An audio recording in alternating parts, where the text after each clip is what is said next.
Thank you, Mr. Chairman. Mr. Chairman, I'm puzzled why exactly we're taking this action here today. And as the gentleman just said, there was a proposed rule, and we would like to see, many of us, clarification and modification of that proposed rule. The rule was subject to massive comment, and the agencies say they have in fact significantly revised the rule in taking those comments into account. But we would act today to say, well, we don't even want to see it. And some would say, well, let's go back. Send it back. Well, what does that do in the interim? It binds us to the Bush guidance. Now, remember, the Bush guidance was opposed by everybody. Everybody from the Farm Bureau to the National Wildlife Federation opposed that guidance. They said it caused confusion, added delays to an already burdened and strained permit decision-making process, which ultimately will result and is resulting in increased delays and costs to the public at large. In fact, we have this photo here, which members saw at the joint hearing.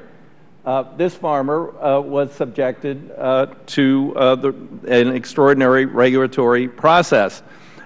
This should be an exempt activity. It's farming. Well, guess what? Under the Bush rule, that area of the Corps decided, no, he had to go through a full environmental process. When I asked Administrator McCarthy and when I asked the deputy from Joellen Darcy from the Corps of Engineers, what would happen to this farmer under your rule? They said, well, he'd be exempt.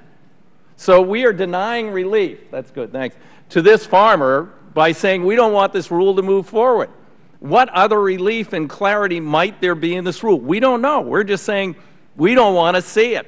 We want them to go back and hold another public process because we want them to change the rule. Well, we don't know if we want to change it further. We do know that we wanted clarity and changes from what they originally proposed.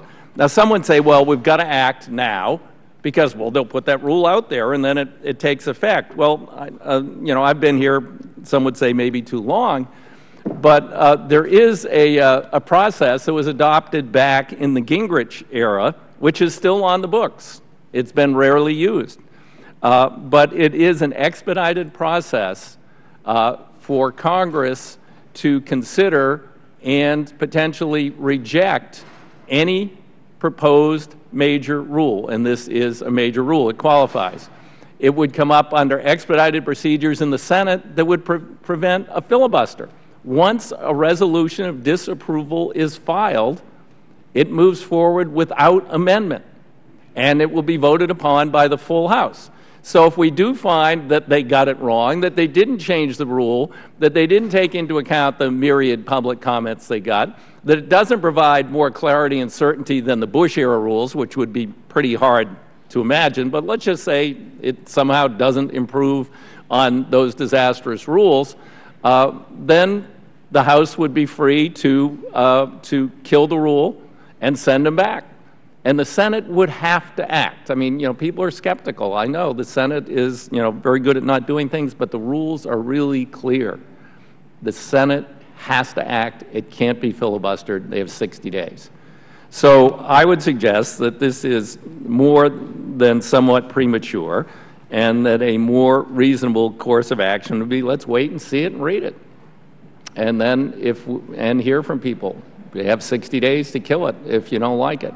But let's not say, don't put it forward. If this were successful, if the House passed this legislation and the Senate passed this legislation, which is probably not too likely for any number of reasons, then we would never know what the rule was and whether they really improved it and whether it was an improvement over the Bush-era guidance, which everybody agrees is a disaster.